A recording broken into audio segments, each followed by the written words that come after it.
Karibu sana Kenya Tuk Media. Leo tumekuja kusikiza viongozi ambao wanaandaa uchaguzi wa Likoni Sub-County Tuk Network. Na kuna habari nyingi za eneo kwa nje ya kuwa kuna uchaguzi na kuna wengine wanasema hakuna uchaguzi. So, nimebidi nije niwatafute wale viongozi ambao ndio wanaongoza komiti ya uchaguzi wa Likoni Sub-County. Kwa wale ambao wanatutazama, viongozi itabidi mjiintroduce kila mtu ni nafasi gani ambayo yuko ndani katika kuandaa huu uchaguzi. Tutaanza na huku kushoto tukielekea kulia. Shukrani sana. Asante sana bwana George. Mimi kwa majina naitwa Fredrick Otieno, board member wa Electoral Committee. Kwa majina naitwa Agnes Manga, mkazi wa Likoni. Na katika uchaguzi mimi wa kitengo cha kama patrol, na nachukua fursa kubwa kuhakikisha kwamba sisi hatuna interest mahali popote. Sisi tunataka tu fairness katika kila jambo, na operators wa Likoni waweze kupata haki yao. Na katika uongozi wa sekta ya tuktuk, pia mimi ndio Secretary General katibu wa tuktuk katika Kenya na katika mashirika mengine ambayo yanahusika na tuktuk. Asante. Shukrani sana. Kwa majina naitwa Makani Pius, katika hili jopo mimi ni secretary. Okay, shukrani sana. Sasa wacha tuanze na hili swali. Mimi nataka kulipeleka direct kwa Agni Omanga. Agni Omanga, nakumbuka mwaka wa 2024, 2024, wewe ndio viongozi madereva wa tuktuk wa Likoni walikutafuta na wakasema wanataka uchaguzi. Na wakati huo nakumbuka kiongozi ambaye alikuwa anajulikana kama chairman wa tuktuk Likoni alikuwa ni huyu ambaye mko naye hapa ambaye anaitwa Fred. So, nikuulize Omanga, jambo gani limesukumia mpaka imebidi mfanye uchaguzi? Kwa sababu huko nje kiongozi ambao yuko saizi ambao ni Pavin na wandani wake kama Steve Owino wanasema ya kuwa uchaguzi ni mwaka ujao 2027. Term yao ija expire. Ni katiba gani ama sheria gani ambao unatumia kuandaa uchaguzi? Shukrani sana. Vile Likoni walisema wanataka uchaguzi kwa sababu wakati huo nakumbuka kulikuwa na mtafaruku na watu wakati huo walikuwa wamekosa imani na ile kiongozi ambaye alikuwa. Wakafeel wafanye mabadiliko na wakani approach kama patron wa Likoni kujaribu kufanya jambo litakalo wasaidia. Na jambo lilikuwa wameona litawasaidia ni kufanya mageuzi katika uongozi. Na hivyo nikachukua hatua, nikaanza mchakato wa kubadilisha Likoni na tukafanya uchaguzi. Na wakati huo tukifanya uchaguzi, tulifanya uchaguzi bila stakabadhi yoyote. Tuliwapatia tu kibali cha network, ikawa ndio kishikilizi hasa ili waweze kujenerate certificate yao. Na tulipofanya uchaguzi, tuliweza kufanikiwa kupata kiongozi ambaye anaitwa Fadhi. Na yeye ndio sasa hivi ndio kiongozi wa Likoni kama chairman wa Likoni Sub-County Tuktuk Operators, ambao ni watu ambao wanajishughulisha na shughuli katika Likoni Sub-County. Hivyo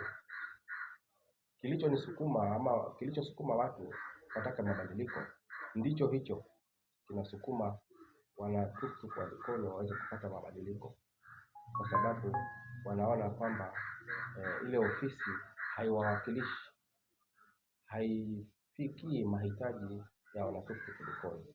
Wakanitafuta wakasema, bana patron, unaona uongozi ulioko hapa hauzingatii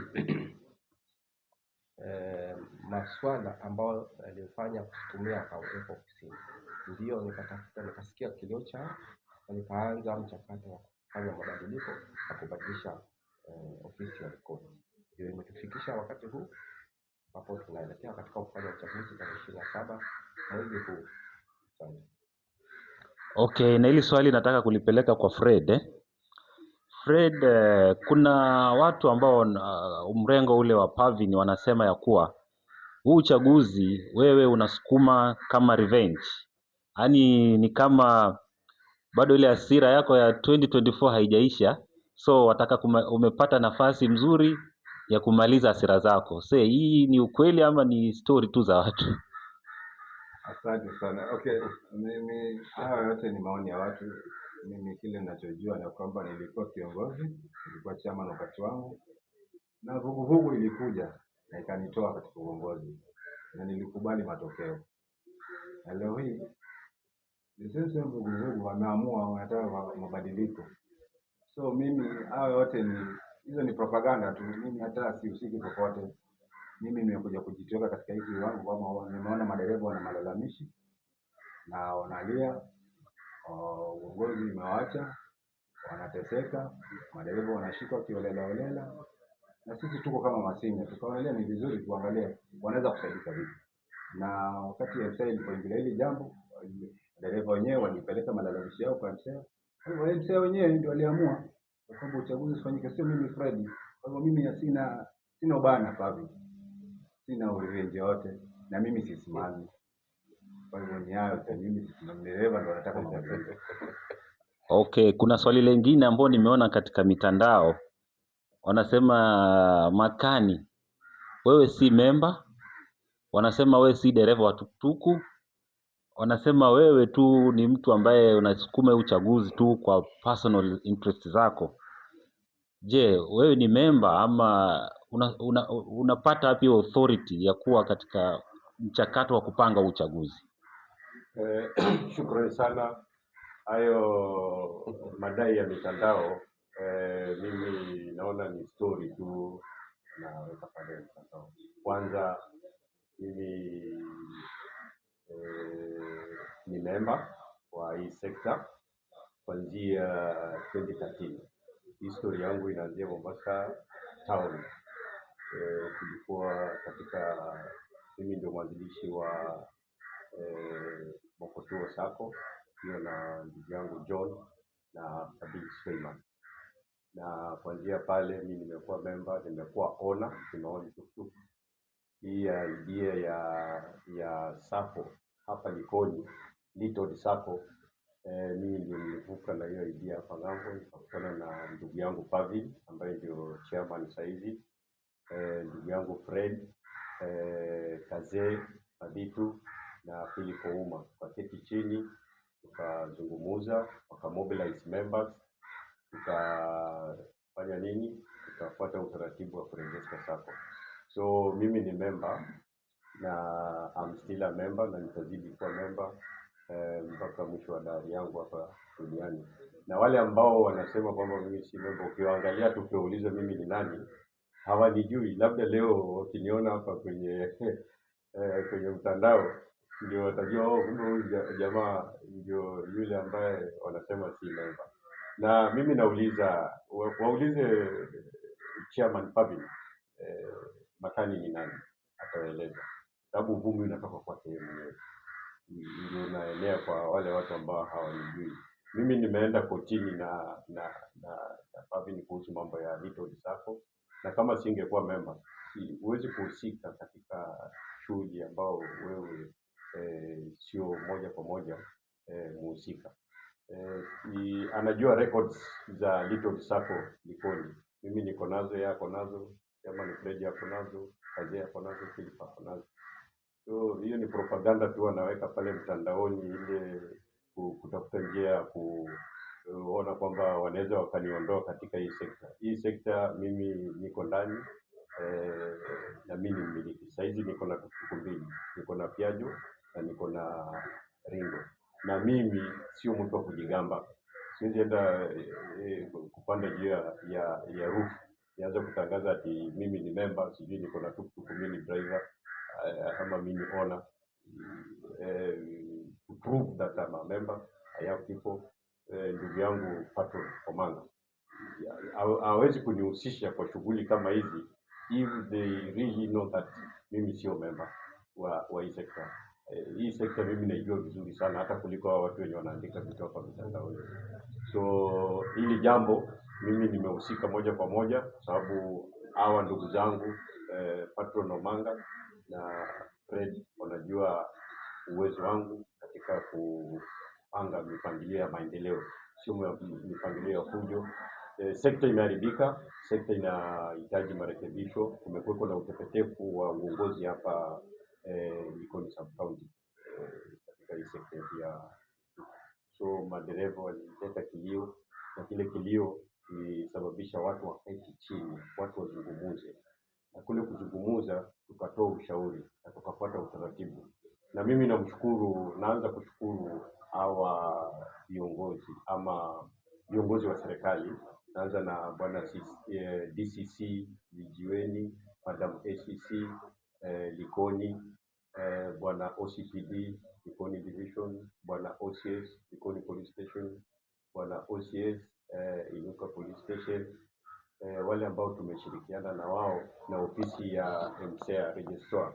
Tumekana vikao nao tukaambia kwamba kuna kilio kikubwa sana ndani ya sekta ya Likoni, na tulikuwa tunaomba tushirikiane na nyinyi tuone njia mwafaka ya kuweza kutatua yale matatizo ambao madereva na wamiliki wa tuktuk wanapitia katika hii sekta ya Likoni. Kilio kimekuwa kikubwa, na hichi kilio kama hakiwezi kukontroliwa mapema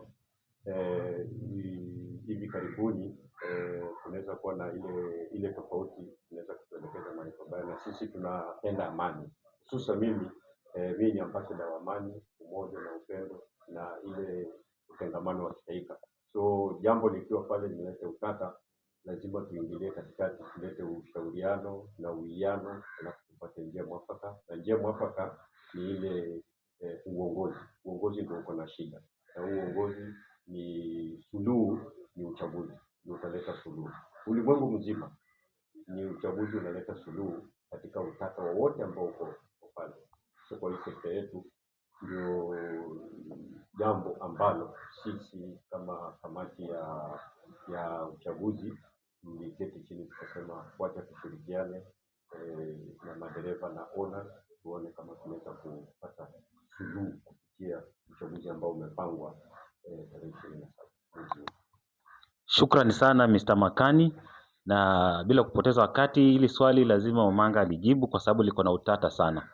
Wewe kama mhusika, wewe ni patron wa hiyo hapa Likoni tuktuk. Kuna hili swala limeleta utata kulingana na zile barua ambazo mliandika kwa MCA. Inasemekana uchaguzi ambao unafanywa ni chama tofauti mwataka kuvumbua, kwa sababu wale wandani wa Chairman Pavin wanasema Likoni kitu ambayo wanatambua ni Likoni Sub County Tuktuk Network Association, na hizi correspondence zenyu zinasema Likoni Sub County Tuktuk Operators Association. So huu uchaguzi ambao unafanywa ni chama mpya ama ni uchaguzi wa umbrella Likoni? Shukrani. Katika utata anaoleta utata ni hiyo ofisi ambayo ipo mamlakani. Ulipofanya uchaguzi huenda kutoa certificate, wali-omit jina moja katika ile jina ambalo lilikuwa pale. Ile uliometiwa bila kuhusisha ofisi. Si neno, uchaguzi unaofanyika Likoni uko chini ya MCA ni certificate moja na chairman mmoja ambaye ni Pavin. Uchaguzi unaofanya Likoni ni uchaguzi wa kufanya against the incumbent office ambao ni Mr. Pavin. Iwe inaitwa nini, iwe inaitwa nini, uchaguzi ni wa Likoni Sub County under MCA, na registrar mwenyewe si swala ndajibu mimi, si swala yoyote atakaye jibu ama labda polisi ama nani ama Pavin ama mimi, hapana. Registrar mwenyewe anajua cha kufanya. Ukifika wakati huo tutasik guidance from him or from the office of the registrar. Wao wana uwezo, they can decide to nullify the certificate, to register the certificate, or do whatever they want. As what we need, we will follow the guides of the registrar, not my guidance, not Pavin's guidance or argument, not anyone's guidance.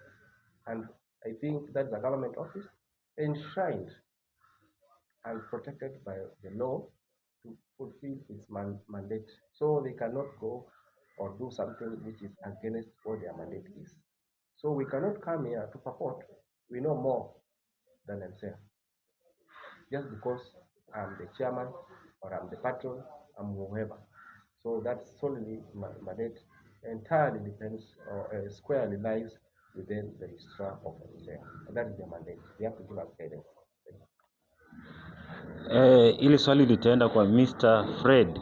Wewe kama chairman wa hii committee, ujue uko na majukumu makubwa sana kuhakikisha siku hiyo ya uchaguzi kuna usalama.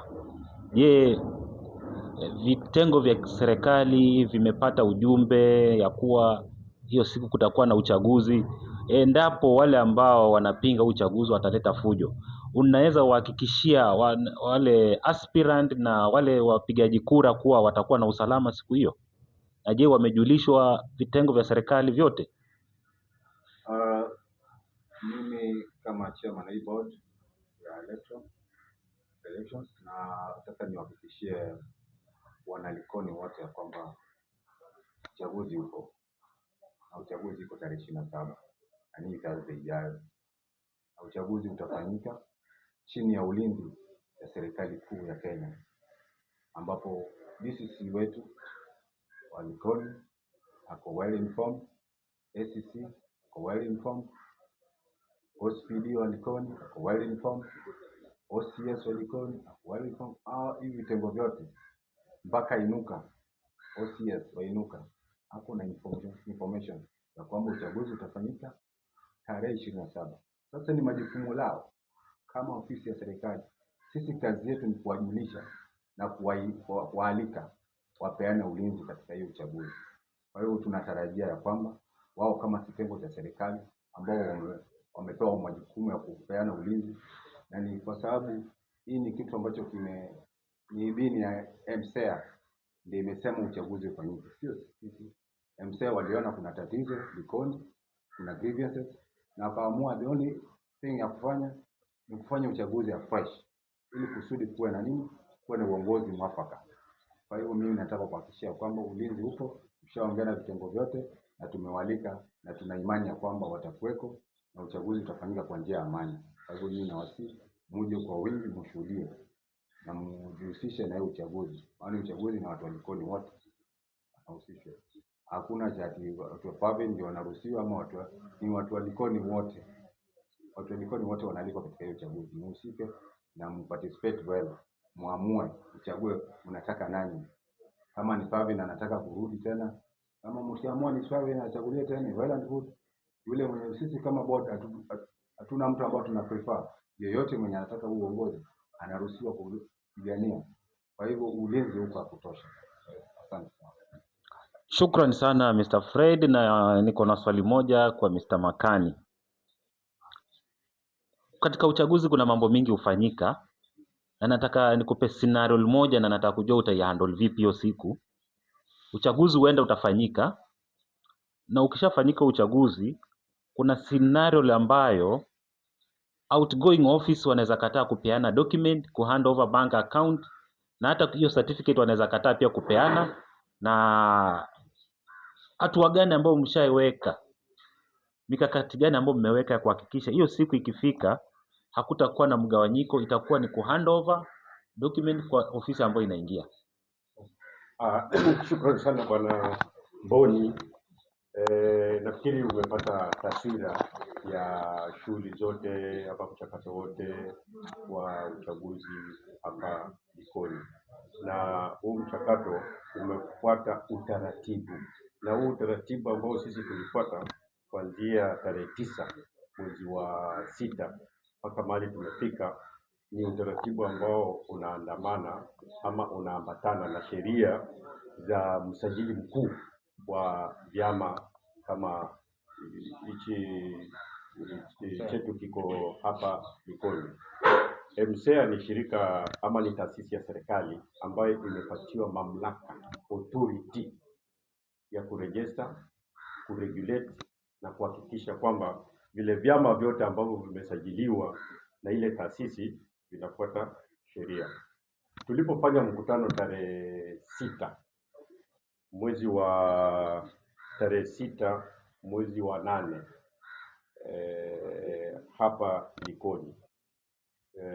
Mkutano tulikuwa tumeupanga baada ya kuwa na malalamishi, tukafuata ule utaratibu, tukaandaa mkutano tarehe 6 mwezi wa 7, na ule mkutano ulikuwa na vurugu au kuweza kufaulu kufanyika mali tulikuwa tumepanga pale kwa stage.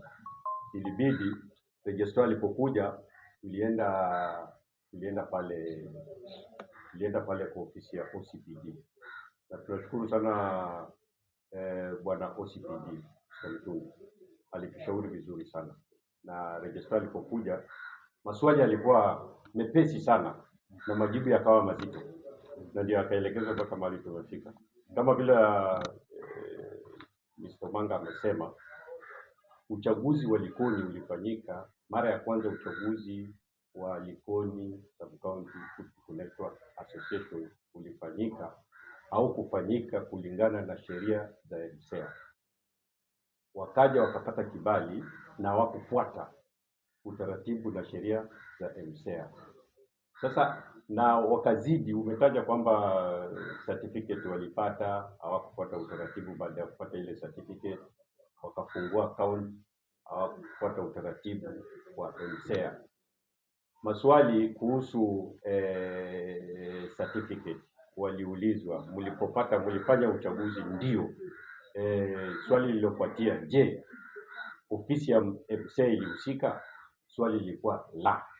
Manake wao lazima wahusike. Kama hivi sasa wanakuja kuhusika moja kwa moja, wawe na ripoti yao wakandika kwamba walishiriki katika walisimamia uchaguzi wa shirika lao kule hapa Likoni.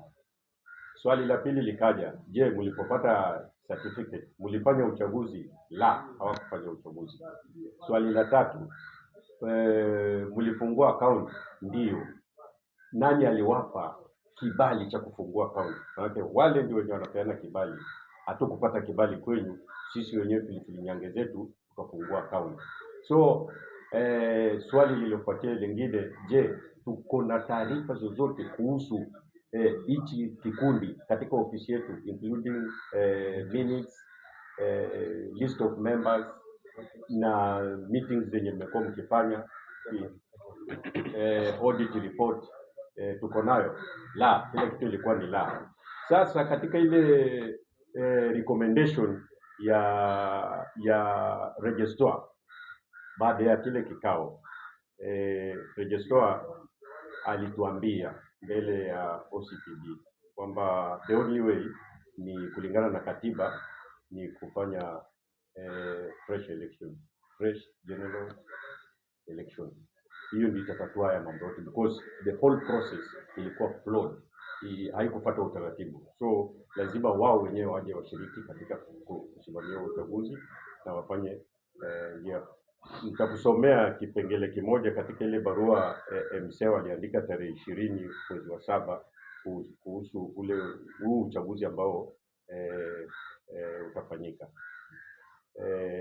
Following a consultative meeting held by members on 6 July 2026, ambapo ofisi iliyoko mamlakani wote walikuweko, wakiongozwa na ndugu yetu chairman Pavin, wote walikuweko na walishiriki katika hayo mazungumzo. And after considering the grievances presented to the MCEA Mombasa office regarding leadership disputes within the association, it was resolved that fresh elections be conducted as the most appropriate means of restoring unity, transparency, and effective leadership. And then paragraph ya mwisho inasema, accordingly MCEA shall oversee and facilitate free, fair, transparent, and credible elections for the association. The election shall be held 21 days from the date of this letter. Ushaona? So Huyo ni registrar ambaye alikuja akasikiza, kwa sababu ule mkutano ambao ulikuwa ni consultative meeting ungefanyika pale uwanjani haikuwezekana kwa sababu ya vurugu ambazo zilikuwa zimepangwa, zikaleta sintofahamu, ikabidi kwa ofisi ya OCPD, na tukawa na mkutano wa pili katika ACK Likoni. Tukaketi chini, ndugu yetu chairman Pavin akiwa na grupu yake, ndugu yetu Omanga akiwa upande mwingine, wale walalamishi dhidi ya wale. So tukakubaliana, ndio registrar Madam Betty akaenda akaandika report, akatuambia anaenda kuandika report atume ofisi ya Nairobi, akipata majibu atatujulisha. Na yale majibu yalipokuja ndio uchaguzi ulipangwa. So huu uchaguzi umepangwa kulingana na sheria na utaratibu ulifuatwa. Then kwa swali lako kama watakubali ama hawatakubali kwa word of document. Document si za mtu, zile document si za raia, document si za chairman, document si za treasurer, document si za secretary, document si za members. Kile kibali kilitoka kwa ofisi ya serikali, na yule msajili wa vyama ako na uwezo kurevoke, kudiregister, kudemand for that either by force ama through court order, ama anaweza kampigia OCS Likoni police station akamwambia kuna mtu ana hold document yetu na tunaomba uarrest hiyo mtu tupate hiyo document, aje atuelezee ni kwa nini.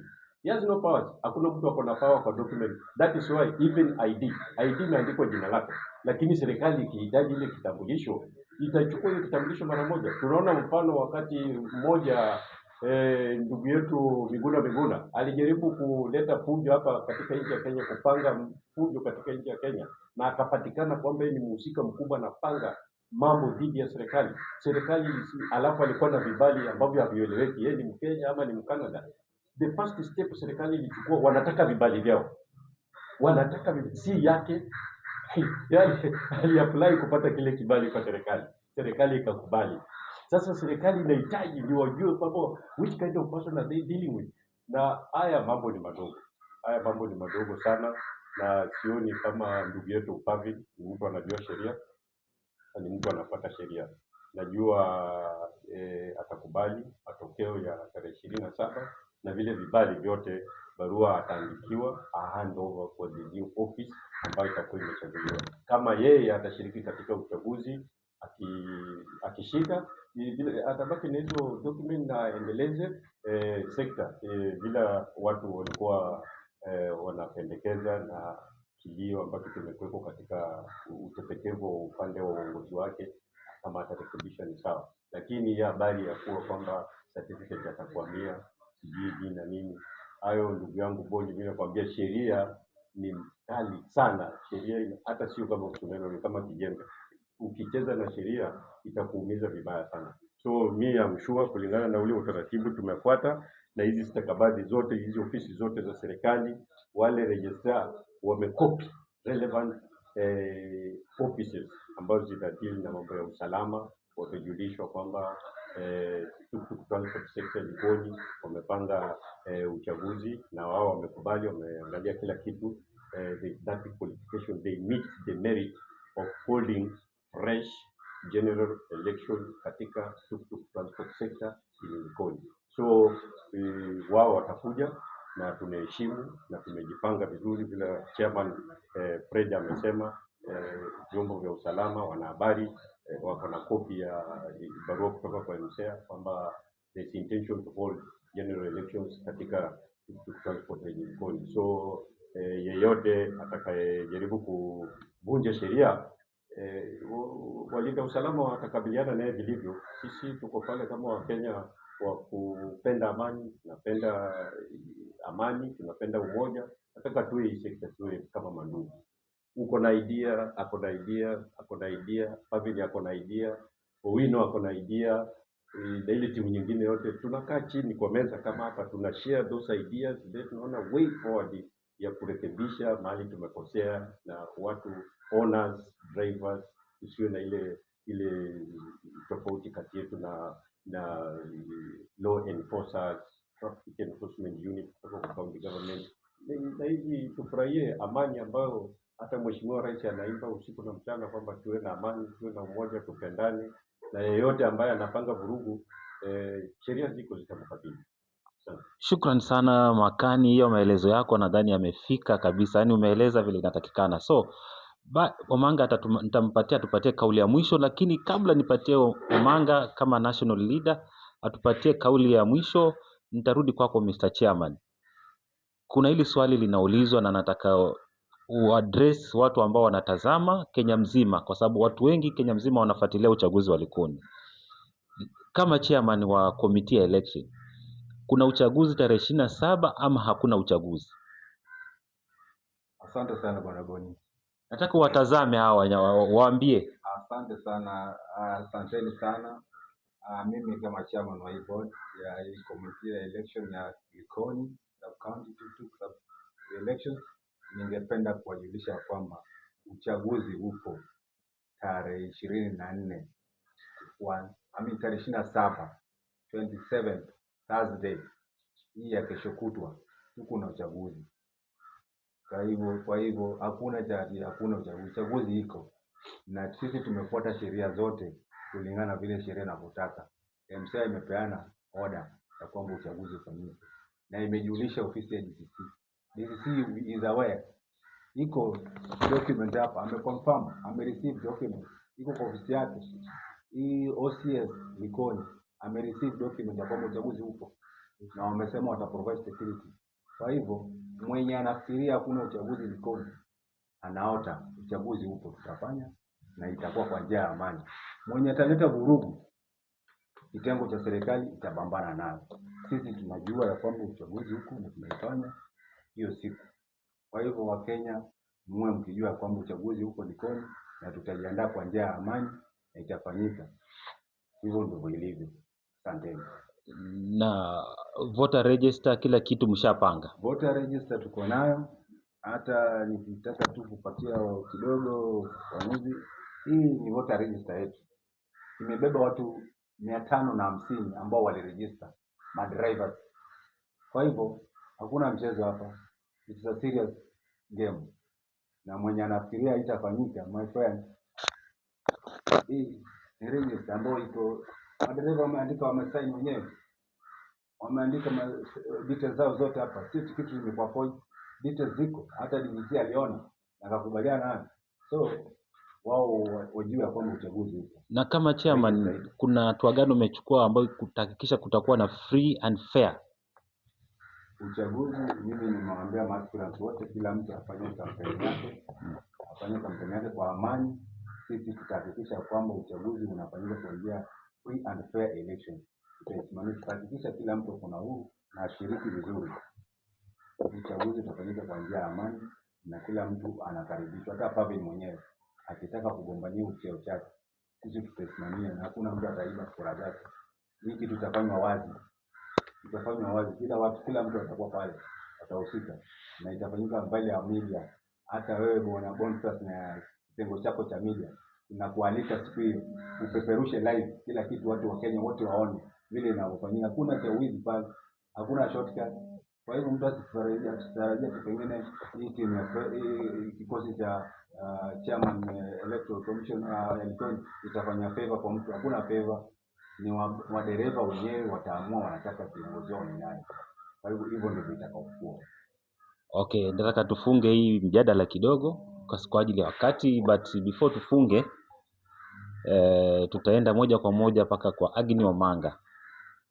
Na kwa wale member ambao pengine wanatutazama, hata hakuna haja kuintroduce kwa sababu ukigoogle tu Agnes Omanga utakuta yuko all over, hata sidhani kama kuna haja ya kuintroduce. But kwa wale ambao hawamjui, Agnes Omanga ni Secretary General wa Tuk-Tuk Operators Network Kenya mzima. Yaani yeye utampata kila mahali, mara yuko Kakamega, yuko Nakuru. Kazi yake kubwa ni tuk-tuk sector. Vile vile Agnes Omanga pia ni chairman wa Boda Boda and Tuk-Tuk Botuk SG.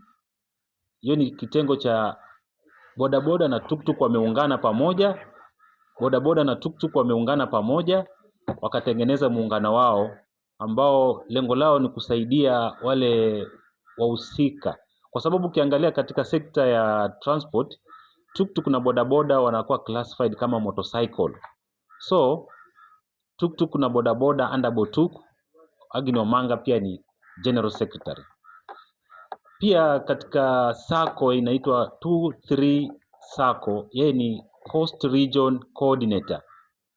Halafu yeye pia ni patron wa, yani vyeo vyako ni vingi na naona nitaachia hapo, na kama hivyo nadhani unigawie vingine kidogo lakini haina shida, tutakaa kando hiyo kamkunji.